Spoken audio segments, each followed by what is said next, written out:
Hello, and thank you for joining us at the DisOrient Asian American Film Festival of Oregon. My name's Pamela Quan. I'm the executive director, and on behalf of the entire DisOrient staff, I'm sending a warm welcome from Eugene, Oregon. For 17 years, DisOrient has nurtured a space to share real Asian American and Native Hawaiian and Pacific Islander narratives that are not getting exposure in the mainstream media. As a result, many, including those in our own communities, aren't familiar with our own history and culture. People are ready to hear these stories shared more broadly, and that's what brings us together today. We have with us virtually the filmmakers of several notable films that can be found in our shorts program entitled Rising Suns. These powerful films explore portrayals of several Asian American men with varying backgrounds, including a glimpse of their relationships with their fathers.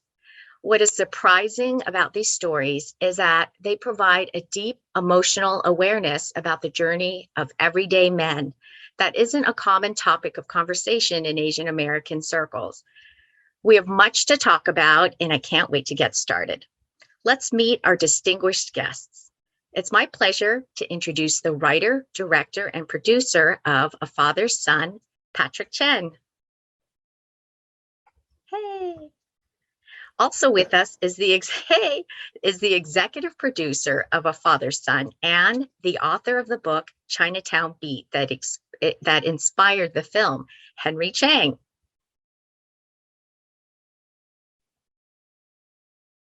Hey, Henry, so honored to meet you.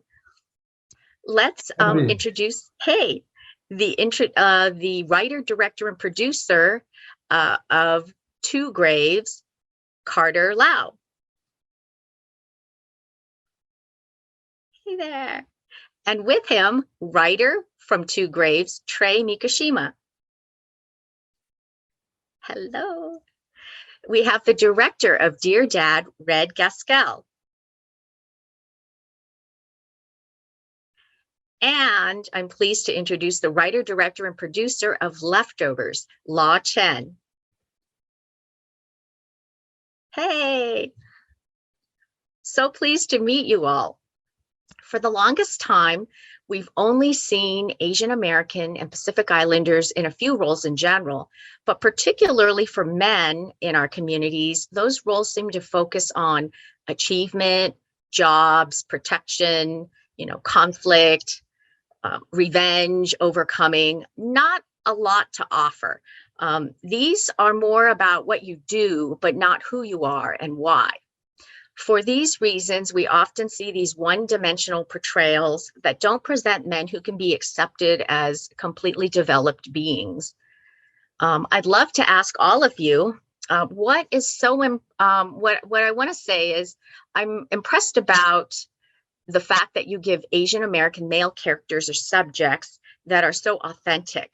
Could you please give a brief synopsis of your film and maybe tell us what kind of person the son is in your story? So let's start with Patrick and Henry. Tell us a little bit about your film and about your main character. A Father's Son is actually based on Henry Chang right here, his graphic novels, Detective Jack Yu. And our story is about a Chinese American detective in New York City is torn between his personal identity and outside identity, whether either he's accepted or not from his workforce place or from the community. But during that process, he also has to do his job, and our story really focuses on a death of a boy, teenage boy in the Chinatown community, and how he has to search for the family and deliver that message. And he's questioning himself, either is it his responsibility to even give that message to the community? Is it because he's the only Chinese American cop in the NYPD? Yes. Great.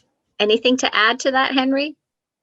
Well, just historically, there haven't been many Chinese cops in Chinatown's 5th Precinct. No. So this is kind of a modern day take on that, where we actually have a Chinese American cop who has to deal with this crime. He's under pressure from his superiors to get some results, and he's got to go out there, and the kid's got no ID. He doesn't even know who he is.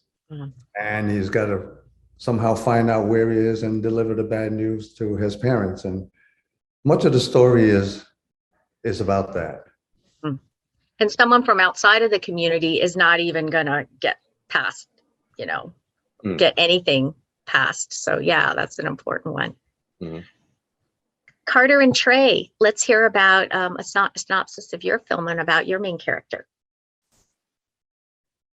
Yeah, sure. So, Two Graves is, about a fiery Chinese American second gen teenager, Asian American teenager who witnesses his father fall victim to an anti-Asian hate crime. And the film starts off with the hate crime in the beginning. And basically the film explores, what ways best to move forward after something like that happens, despite his father's wishes to drop the situation entirely and to keep their heads down. So it explores the differences in opinions of what ways best to respond and move forward between two generations in America. Great. Would you like to add anything, Trey? I know that was well said, but yeah, just basically like about like the relationship between a father and son, and like how like differing generational viewpoints can like affect the way like you deal with trauma and like That's right. family. Exactly. Thank you.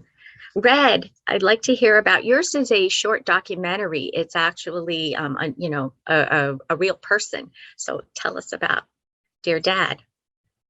Yeah, Dear Dad is about Peter, who his family, they lost their father to COVID, and it was very early before the news was really reporting on it. It was just like, I think they took him to the hospital. He took him to the hospital thinking it was just like a cough or something like that.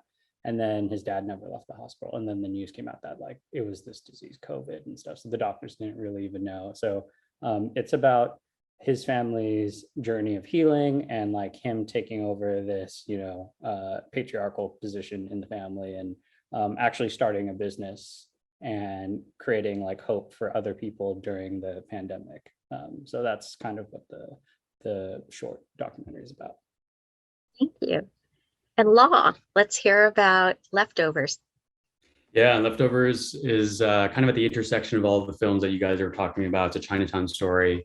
It's a story about COVID. It's about a young man who, during the pandemic, takes over his family's Chinese restaurant and basically has to do whatever it takes to keep it open. I think it's very hard to run a restaurant without a pandemic, and sort of seeing the lengths that you're going to go as an Asian American in Chinatown to try to keep that restaurant open. And for the sort of main protagonist, it's about isolation. It's about sort of the family pressure of sort of taking on the family business. It's about being kind of an Asian American male in Chinatown and what that means. And other than that, sort of the universal struggle of like, how do you keep a business open during a global pandemic? Very nice. Great. I'd like to go around and ask all of you, how have your personal experiences informed your art? I think your films all show a vulnerability that's important to see that we don't often get to see. And since you're all artists and telling our stories, I'd love to know about your personal experiences and how it affects. So maybe this time let's start with Red. Yeah, actually, the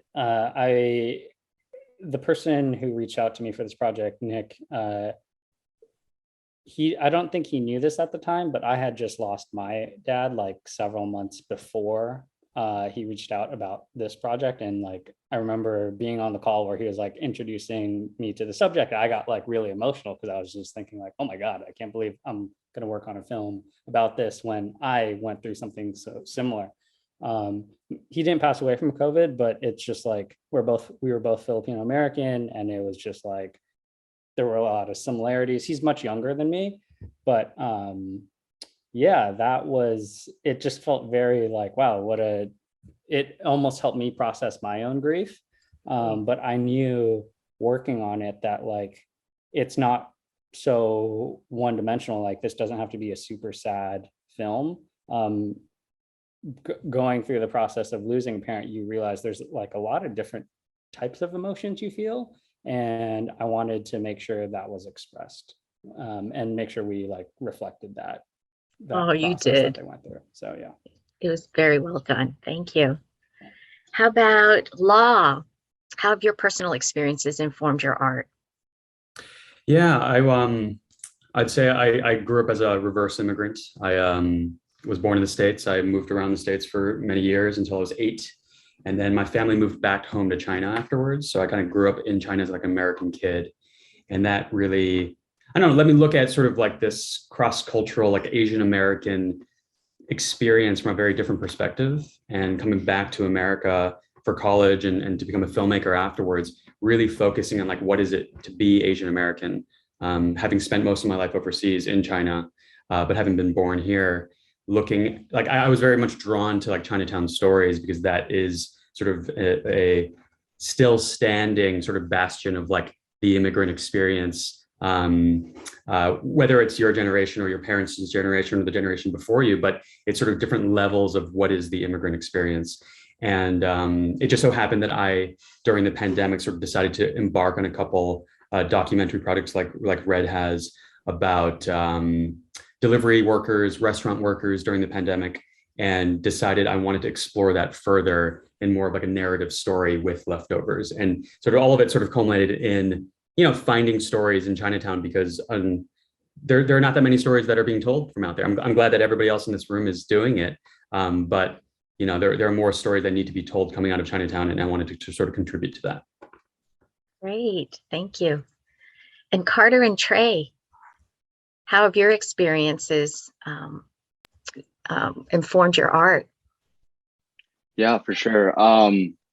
So I guess for Trey and I, was actually our film was a direct portrayal of what our processing of emotions with what was really happening in America, especially last year, and it's still happening till this day. Mhm. So we were, in quarantine, senior year of college, around February and March, and the attack started happening. And of course, at first, our immediate response was we were stunned and shocked at what was happening in America, and we didn't know how to really respond. And naturally, after, the emotion that followed was rage and frustration. So what would we do to these people who are hurting our elders and, hurting our culture and our people, disrespecting us for seemingly no reason at all, just because of what we look like. And we thought about that for a little bit. And what came next was a wave of kind of fear and anxiety of, what if we were just to go out on the street and this would happen to us, God forbid, our elders and our parents and our own people and our families. And that's when we kind of sat down and said, the only way we feel so helpless and the only way we could respond is to write a story and portrayal of an authentic Asian American experience, one that looks past just the victimizing, footage of us on TV and the news, and one that kind of looks into the question of what way is best to respond. And we felt that, that wasn't fighting hate with hate, but with kind of just showing people like a little bit more about us and about our experiences as Asians in America. So I loved it. That's kind of, Yeah, thank you. Trey, feel free to jump in. Yeah. I mean, and I just like also to the father-son aspect of it. Like, I think I've had kind of like a difficult relationship with my dad. So I think it was interesting to take that emotion and kind of like apply it also to like, what if like back in high school and like maybe my dad hadn't been so mellowed out, like when we were still having kind of like a lot of arguments and conflicts, like what would that do like to like our relationship? So I think that's kind of like an interesting thing to explore too. Is kind of like a difficult father-son relationship, Right. like, and a more difficult like thing to happen to the family. So Oh, very interesting. Very cool. And Patrick and Henry, I'd love to hear about, you've got lots of personal experiences, I'm sure, and lots of art comes out of that. So Yeah. Yeah. I mean, I was raised by my grandmother. Mhm. She's an immigrant from Hong Kong. So my dad was pretty absent because, my parents were divorced at an early age. So I was raised by this wonderful lady, and she always dragged me out to Chinatown on the weekends. So on the weekends, usually it's babysitting at the mahjong parlor. She gets to gamble. I get to get stuck at the parlor before game board. So I'm like bored to death. But I got to witness all that, the aspect of Cantonese culture, the community in Chinatown, and the authenticity of it. Now it's like kind of gentrified. So with that, I feel like you said before, Pamela, like we don't get to see or hear Cantonese speak in today, or I guess within the past 10 years of films. And I really want to capture that community back then growing up, because I'm sure all of us, we all grew up watching Hong Kong films because that was the only thing accessible to us. There wasn't no Asian American films back then when I was growing up. And if it was very stereotype or very Chinatown based, gangster. So with that, like, I felt like the absence of these men in my life, my grandfather, my dad, because, they're nothing wrong. They're just working class citizens, they're working immigrants, Right. providing their family. So I just want to really capture, like, there is a distance between the older generation and first generation of Chinese Americans and what the struggle, like how us first generation Americans kind of don't understand because they don't open up. But as things unravel or reveal itself, the past history, we're starting to get, learn from it. And I kind of amplified that with a father-son. But I can't take much credit. Henry wrote half the story myself. He did half the work for me. So I just took some of the snippets from his books between Jack and his dad. And I just got his blessing. Like, this is cool. And, Henry's like, yeah, he would say it this way. This is his backstory. This is how I see with my father. So, yeah. Wow, really interesting. Thank you for sharing that. And Henry, I have to ask you, how have your personal experiences informed your art? You're a writer, now you're a filmmaker, and probably going into lots of other areas too. Well, first of all, Patrick is too modest. It's true. Again, I grew up in the most violent era in New York City Chinatown history. And, I'd go to, at the time I was going to college when I first started writing these little vignettes. And I'd go to university in the morning and I'd come back down to Chinatown at night, and all of a sudden it would be pool rooms and gambling houses and houses of ill repute and all the, gangbangers and all that. So that's what it informed me as I was growing up, and also noticing how the police interaction in the neighborhood and how that went along with political changes through the years. And so it really wasn't hard for me to write these experiences because I was living through them. And I would come home from the gambling house and I would have little notes that I scribbled on table napkins, and like just to remind me like what the scene was like. And that's how that all evolved. It was just from real life. I lived it. And I felt that those stories needed to be told because nobody else was telling those stories. You'd get a little snippet of it on the police blotter, who got killed, and then that would be it. But you never got into the lives of these people, not just the victims, but what about their families? Right. What about their mothers and their fathers and their, siblings, and how it affected them? And that's how we wanted to try to add some kind of sensitivity to this and not just make it another gangbanger story. And that's where all the books evolved from, just stories of that you have not heard. That's true. That is true. But, so relatable. I grew up in Chinatown for my first few years. And, when I picked up the book and then when I saw the film, I was just felt that connection, that cultural connection. So thank you. Always a pleasure. Yeah. I wanted to, now that we're talking about art, find out what your experience was like making this film. And let's start with Carter and Trey. How was casting? Did you have, any hurdles along the way, or did it go pretty smoothly? Yeah, so this was by far the most difficult venture in film I think we've ever been a part of, especially making it, over a pandemic and doing everything remotely. So with our school and the rules we had in place at Chapman University, it was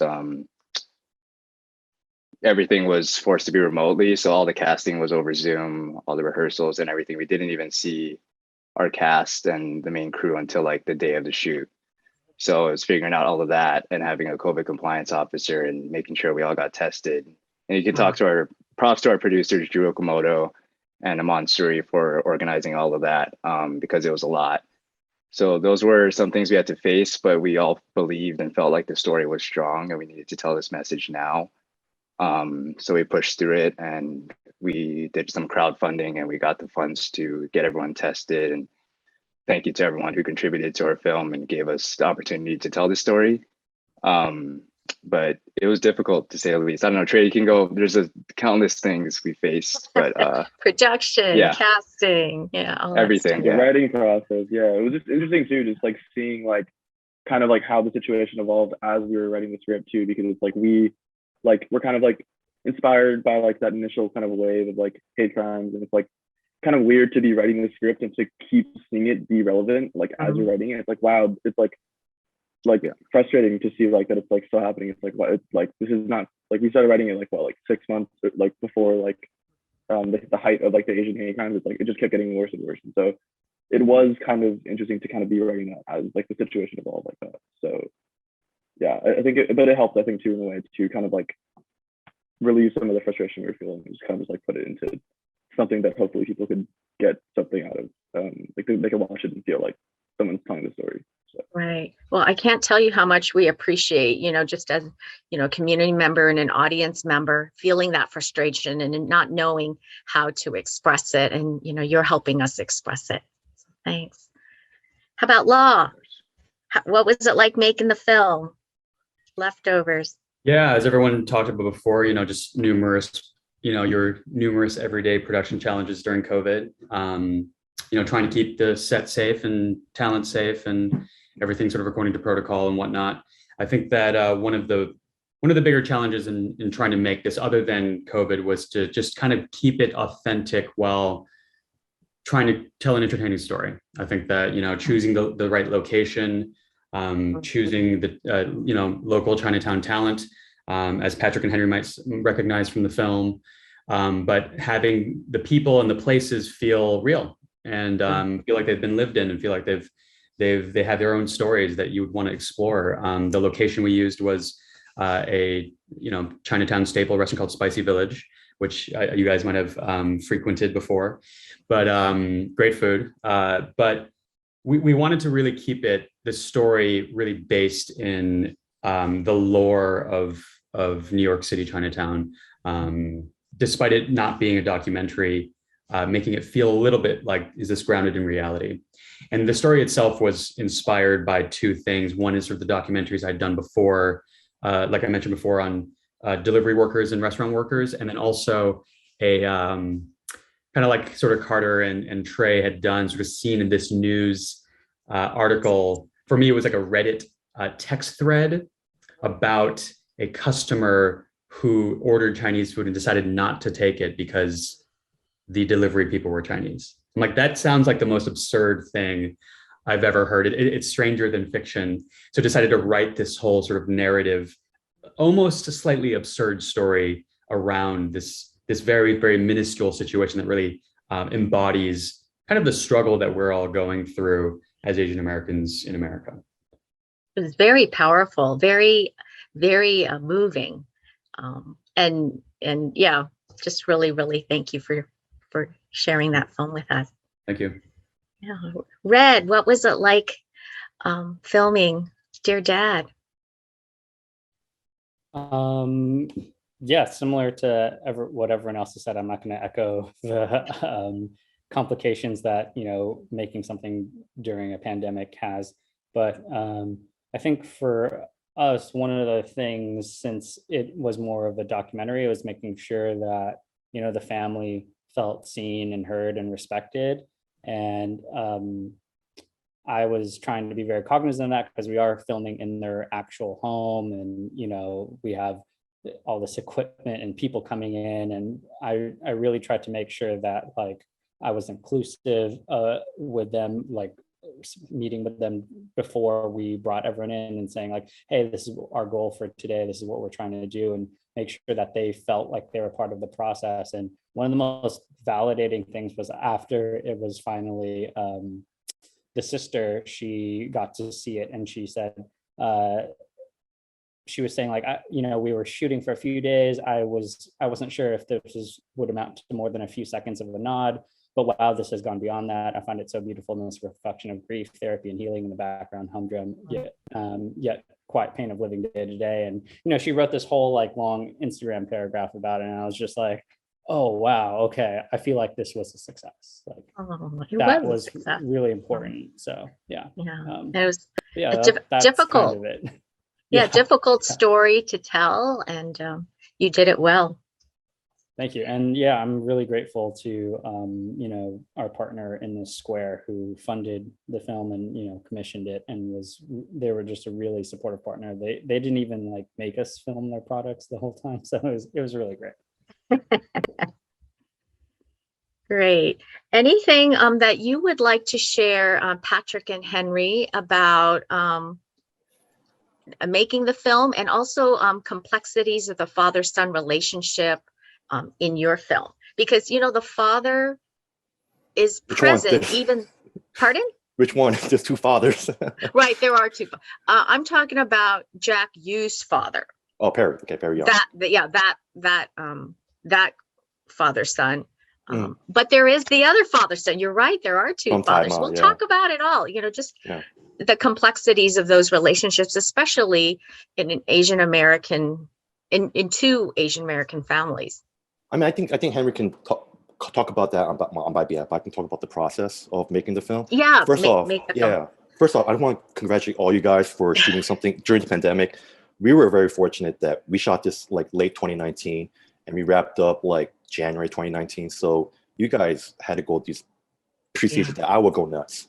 So we were very fortunate. So the process was we crowdfunded the project through Kickstarter. So it was funded by the community. Everybody in Chinatown, all my friends and family, Henry's friends and family, all chipped in. They really want to see Henry's work produced because Henry wrote this book in 2006, I believe. Henry could correct me. So it was a chance to see his characters come to life, and of course we had Ty and Perry on board, but we didn't have Jack Yu yet. It was so hard to cast because there was no Asian American actor can speak Cantonese. If they were like 50 and up. Like Perry and Ty.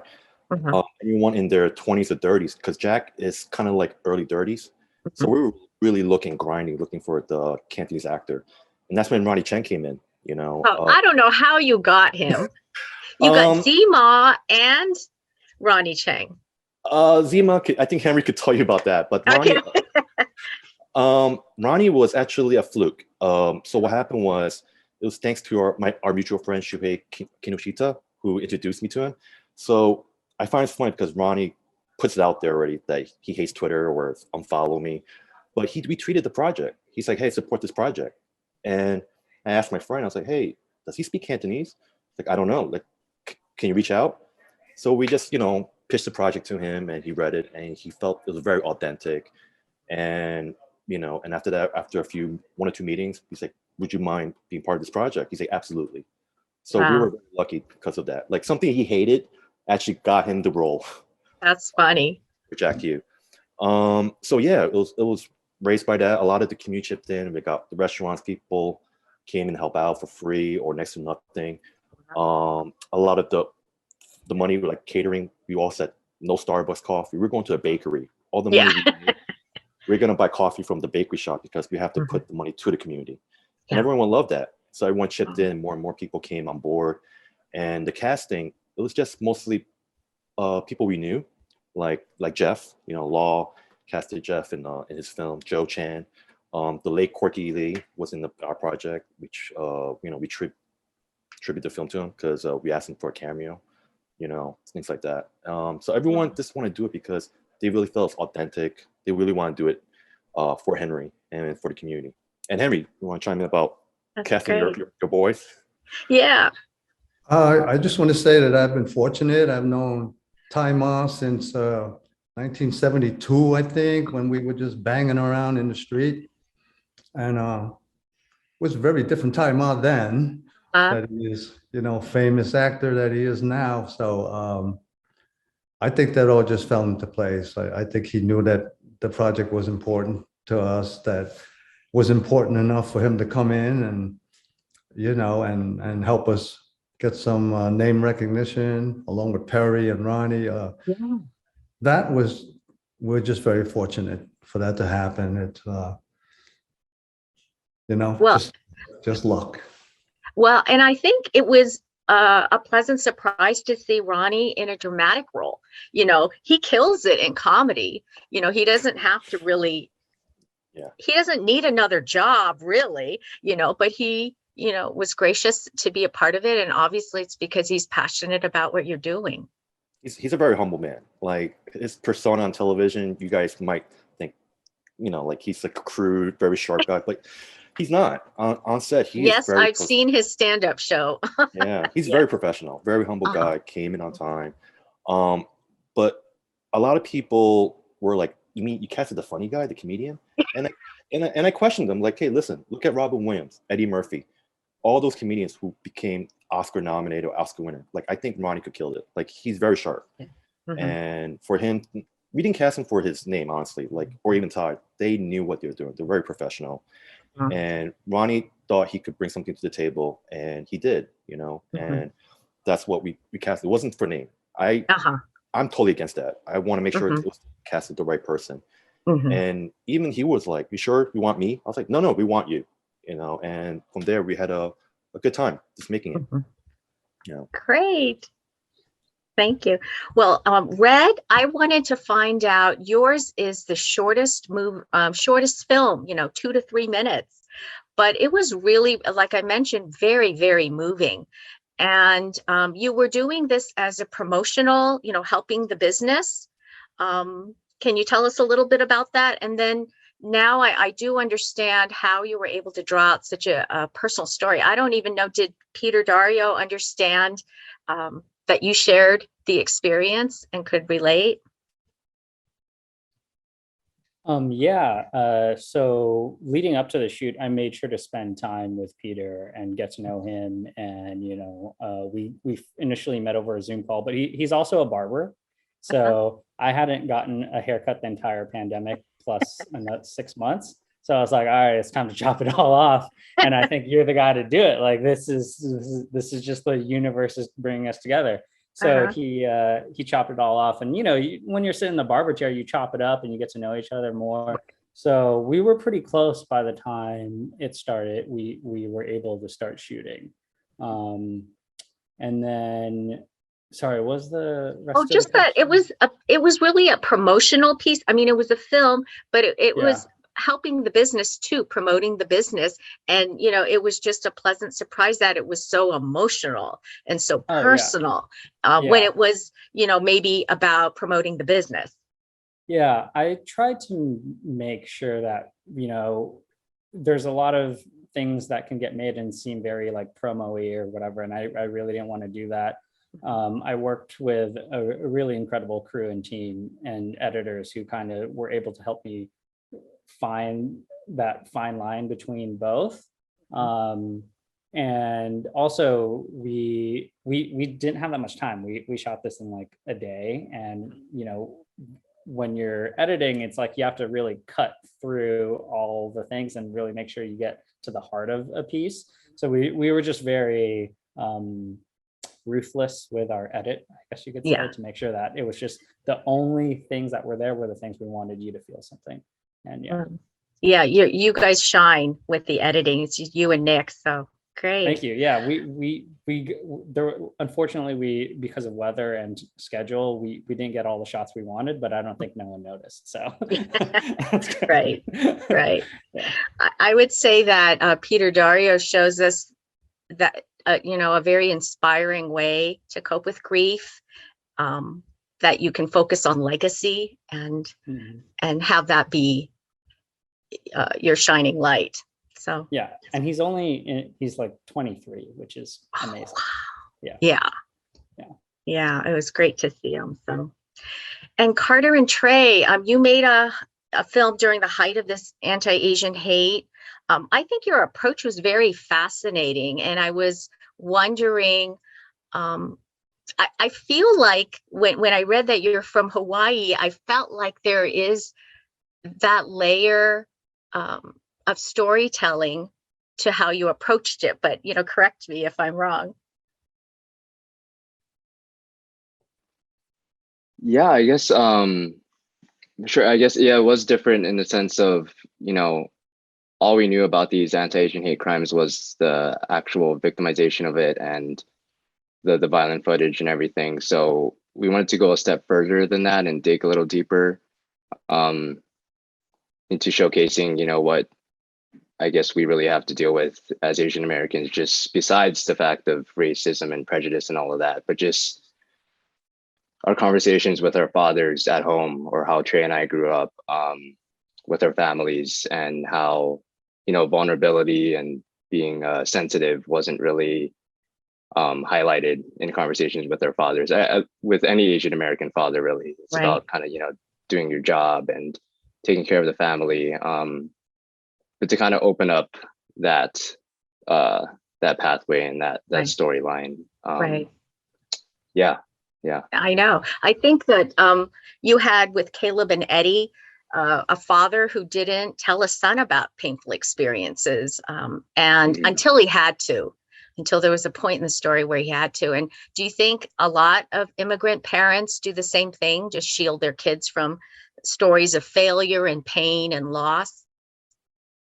Yeah. So I'm wondering, we were thinking about that and sitting on that a lot, about whether, I guess, immigrant parents kind of, just, of course, Asians in America in the past have been through a ton, and do they just bury kind of that burden and that pain they felt? And it's, historically, and it's kind of ironic that we've been taught as Asians in America to keep our heads down and to stay quiet. And for us, for like Trey and I, who've grown up in America as second generation Asian kids, we were taught to kind of speak out and to, at least in our American culture, to be outspoken and to say what we feel. But our parents were teaching us, to kind of stay in our lane and do our job, and to keep to ourselves. So it's that dilemma and that conflict that we wanted to explore, because there's good sides to both and there's cons to both sides. So what really is the best way to move forward? Right. And Trey, you can, yeah. I was gonna say, I'm actually not a second generation. I'm like a fifth generation. Oh. Yeah, so I think it's something that's like kind of interesting about like that is just seeing how, like, I think that carries down. It's like, your dad didn't tell you about this, your dad didn't tell you about this, your dad's dad didn't tell you about this. So it's like, I think there is something to it where it's like you kind of do have to break the cycle at a certain point. You know what I mean? Like it's got to come with somebody. I think it's like so hard to unlearn that kind of like that instinct to kind of just like take everything in, just like not ever talk about it or like externalize it at all. So I think that's kind of like what was interesting about like trying to create like a story where it's like about expressing yourself and like about speaking up, keeping your head up, is like you like trying to break the cycle and trying to like learn from like this experience, like to be able to open up. Like it shouldn't have to take something of that magnitude to like open Right. up. Yeah. Right. We got to start talking to our kids and our parents. Right. And Law, your film got to me because so many small business owners, especially say Chinese restaurant owners, people can be very abusive on a good day. Like oftentimes I imagine they're treated like servants, like, give me my food. It's not perfect. Where's my, this and that. And so to really paint and see them as humans during the pandemic, and how people are so disrespectful, can be, not everybody, but how some people can just, you could see the worst and the best of humans come out. Tell us about painting Stephen, who's a son, and how he kind of rises to the occasion. Yeah, I think that's two sort of different themes that I can talk about. One of which is sort of the these invisible kind of workforce that's there. And I think it was very sort of apparent during COVID that, all of us have the luxury of sort of, staying put inside and with a click of a button, having food sort of appear magically at our door. And I think my goal was to show these sort of what happens in between the people and the faces and the stories of all the people that make your food and get it from point A to point B. Those are truly like invisible workers that are, and during the time, frontline workers that your average kind of American doesn't even think about. And especially for your average American. It's like, do you ever think about the struggle and the story and the history behind somebody that's trying to run a Chinese restaurant, for example? So having that context for Leftovers and the setting and the basis of that story was really just meant to give you like a slice of life that people don't usually see or get to experience through a narrative perspective. As for the father and son theme, a lot of you guys have all talked about it. We are all fathers and sons here, at least the filmmakers here. And I think it's a father-son relationship, and the tension that exists there is a universal story. I think for the Asian American experience, it is a much more, it has more tension there because of what is unspoken. I think that you live in this generational and cultural gap that creates this distance and this wall between your fathers and your sons. And ultimately, from a son's perspective, you want to be your own person. You want to sort of develop your voice. You want to pursue the arts, like many of us are doing here, because you're in America, and this is a place where that allows you that freedom to do that. The ultimate success, I can say, for like an immigrant family and immigrant parents is to give our kids the freedom to pursue the arts and not have to do something that they did.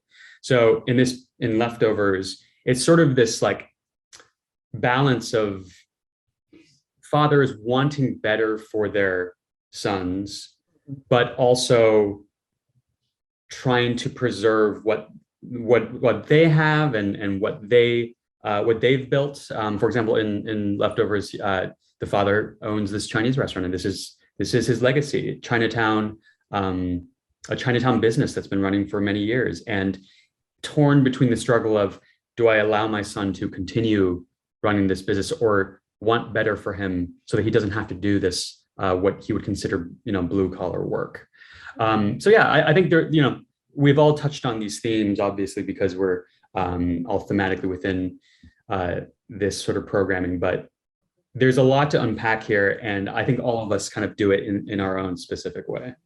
Yeah, what I thought was lovely was that Stephen, there's parent expectations and, all these, areas of conflict. But when it comes down to it, he showed up for his dad, and he's trying to, there's a little bit of role reversal where he's trying to protect his family. He's taken the time to step in and say, don't come down, I've got this. So that was really, really wonderful to see. And Henry and Patrick, I wanted to find out, you've got so much in your film. We only have a little bit more time, but I wanted to know about writing. Like, who gave you permission to write, Henry? And when did you just go ahead and do it? It wasn't a matter of permission. It was just something that needed to be told, because these stories are important. They're always underserved. They're never given the due credit. And they're important because they talk about the lives of people in Chinatown. And in this particular sense, the relationship between fathers and sons. And it was really, like Patrick said, there's two sets of fathers and sons. And that's exactly the way it's written in the book, because the police Jack Yu character is haunted by the ghost of his father. Yes. Who he could never live up to those expectations. And there was a cultural conflict. And so we look at how that happens. And then later on in the film, the character played by Tai Ma shows a whole different perspective on that father-son relationship. And I think Patrick handled that really well. I think that message gets across at the end, how fathers and sons have their differences. It amounts to really just, when one of them is lost, how much life means. Right. Patrick, do you have anything that you'd like to add about the father-son dynamic in your film? I mean, besides taking some of the personal experience of my relationship with my grandfather, my father, I mean, honestly, again, Henry, I'm really giving the credit to Henry. I just took some of the lines from the books, put it here, put it there, see what works and what meld. But yeah, what I really drew me writing the script was, at first I actually wrote a gangster type feel, like Jack was investigating like a crime gangster story. But I was like, that's not, I was criticized about those films on television and film. Why would I want to portray that? So I scrapped that. It was like 3 months of writing. I tossed it. So I was just talking to our executive producer, Eddie Sheh. I said, I want to write something from the heart, something I know. And that's where Father Son came from. I wanted to write the perspective of the repercussion of joining the gang, because Hollywood glorifies joining gangsters, you know, like getting the woman, the drugs, the money, money, all that.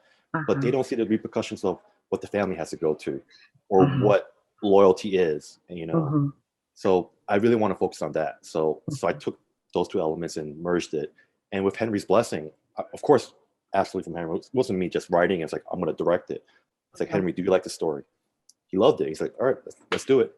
And we did. Oh, great. Well, I hope you guys make more, because there's a lot of material there. Well, 5 There's books. several books. Yeah. Right. I want to just say thank you so much to all of you for sharing. I think this gives audiences a greater appreciation of how much work and heart goes into the stories that you tell. And I can't think of a better way to end than I'd like to share the dedication that I found in Henry's book. And I think it's fitting for the Shorts program. He wrote, "For Dad, who followed his hopes and his sojourner's dreams to America, and for Lucas, my son, the unseen shadow." And he ended it, "Chinatown will always be a place in our hearts." So it just is so appropriate. Do you remember writing that? Oh, absolutely. That's straight out from the heart. Yeah. Thank you. And I want to remind audiences to please rate all the films, because they're eligible for an Audience Choice Award. And thank you so much. Please see these films and enjoy them and share them. You have 10 days to enjoy them and rewatch them within their viewing period. And I hope that these will generate even more stories. Thank you very much.